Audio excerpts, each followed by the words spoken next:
বাংলাদেশের সব জায়গায় প্রচার হবে একটা ছবি, ব্রাহ্মণবাড়িয়াতে হবে না, এটা তো নিকৃষ্ট একটা ব্যাপার। আমি মনে করি যে এরা সাহস কোথায় পায়, এই এতটুকু দৃশ্যটা দেখাবার সাহস কোথায় পায়, যে সংস্কৃতিটাকে ধ্বংস করার একটা পায় তারা।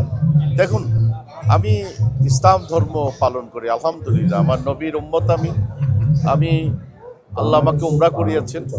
তার মানে কোনো উগ্রবাদী মুসলিম আমি হতে চাই না।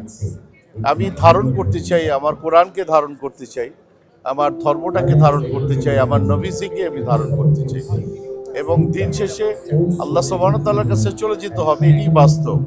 কিন্তু তার জন্য এই না যে আমরা রাতের অন্ধকারে একটা খারাপ কাজ করব, আবার দিনের বেলায় দেখাবো যে খারাপ কাজ আমরা করছি না। এই ধরনের নিকৃষ্ট মানুষ থেকে দূরে থাকাটাই আমি মনে করি ভালো কাজ। আর বনলতা এক্সপ্রেস ছবিটা বাম্পারের ছবি, এটা কেন প্রচার করলো না, এটা আমার মনে হয় যে তথ্য মন্ত্রণালয় এটা দারুণভাবে দেখা উচিত।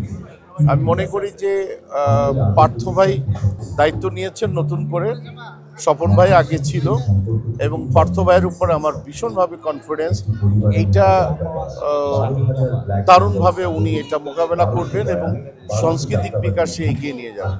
চলচ্চিত্র হচ্ছে ডাইরেক্টর এবং প্রডিউসার মিডিয়া, এবং আমার মনে হয় যে সাংস্কৃতিক বিকাশে একটা ভালো ছবি তৈরি করতে গেলে আমাদেরকে মানে আমরা যারা একটা সময় ইয়াং ছিলাম, যারা এখন ইয়াং তারাও আমাদের মতোই সিনিয়র হবে, কিন্তু ইন্ডিয়াতে দেখেন সিনিয়র আর্টিস্টদেরকে দারুণভাবে তারা কাম ব্যাক করায়। আমাদের এখানে এই সিস্টেম নাই। তার জন্য পরিচালক আরও ভালো হওয়া উচিত। আমি মনে করি দু একজন এখন ভালো করছে, হোপফুলি পরিচালকরা যখন নাকি চাইবে, আমরা যারা সিনিয়র এখন আছি অবশ্যই কাজ করব।